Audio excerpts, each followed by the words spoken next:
ഇടതുപക്ഷ ജനാധിപത്യ മുന്നണി സ്ഥാനാർത്ഥി ഗീതാ ഗോപിയുടെ പ്രചരണ പരിപാടിയുടെ ഭാഗമായി വലപ്പാട് പഞ്ചായത്ത് കൺവെൻഷൻ വലപ്പാട് ചന്തപ്പടിയിൽ നടത്തി. കേരള കർഷക സംഘം ജില്ലാ പ്രസിഡന്റ് PR വർഗീസ് മാസ്റ്റർ ഉദ്ഘാടനം ചെയ്തു. CPM area committee member TS Madhusoodanan അധ്യക്ഷനായി. സ്ഥാനാർത്ഥി ഗീതാ ഗോപി സമ്മേളനത്തെ അഭിസംബോധന ചെയ്ത് സംസാരിച്ചു. AG സുഭാഷ്, CPI ജില്ലാ എക്സിക്യൂട്ടീവ് അംഗം KP Sandeep, CPM area committee അംഗം VR ബാബു, ജില്ലാ പഞ്ചായത്ത് അംഗം Amal T Preman, panchayat president PK Mohanan master, CPI secretariat member MV Suresh, CPM local സെക്രട്ടറിമാരായ Ramadas, Rajesh Shivaji, CPI local secretary Kishore Vazhappally, CPM നേതാക്കളായ PS ഷജിത്ത്, ജിനേന്ദ്ര ബാബു, അശോകൻ പാലിശ്ശേരി, CPI നേതാക്കളായ രാജൻ പട്ടാട്ട്, VR മോഹൻദാസ്, പ്രിയ സുനിൽ എന്നിവർ സംസാരിച്ചു.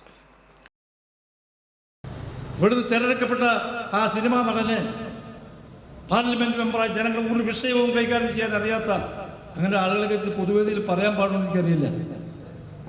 ചുക്കിനും ചുണ്ടാമനും കൊള്ളാത്തൊരു സാധനം ഇവിടുത്തെ ജനസമൂഹം എന്തുണ്ടാക്കാൻ കഴിഞ്ഞു. അതിൻ്റെ കാര്യങ്ങൾ പഠിച്ചാൽ ചങ്ക് പൊട്ടി മരിക്കും.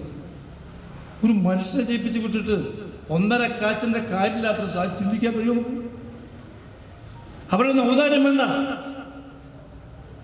ഇപ്പോൾ 957 തുടക്കമിട്ട കേരളത്തിൻ്റെ ക്രമാനുഗതമായ പുരോഗതി, വളർച്ച അത് മാറ്റിവെച്ചാൽ കഴിഞ്ഞ 10 വർഷക്കാലമായി കേരള സംസ്ഥാനം നേടിയ കണ്ണഞ്ചിപ്പിക്കുന്ന പുരോഗതി, നമ്മുടെ നാടിൻ്റെ വികസന പ്രവർത്തനങ്ങൾ, ജനക്ഷേമ പ്രവർത്തനങ്ങൾ, ഇതെങ്ങനെയാ ഇവിടെ ഇടതുപക്ഷ ജനാധിപത്യ മുന്നണി ഗവൺമെൻറ് പിണറായി വിജയൻ നയിക്കുന്ന ഗവൺമെൻറ് എങ്ങനെ നടപ്പാക്കാൻ കഴിഞ്ഞു? അവിടെയാണ് പൊളിറ്റിക്കൽ വിൽ പവർ, രാഷ്ട്രീയമായ ഇച്ഛാശക്തി എന്ന് പറയുന്നത്. ഇപ്പം കഴിഞ്ഞ 4 വർഷക്കാലമായി 2 ലക്ഷം കോടി രൂപ 4 വർഷക്കാലമായി 2 ലക്ഷം കോടി രൂപ ഈ കേരളത്തിന് തരാനുണ്ട്, ലഭിക്കാനുണ്ട്.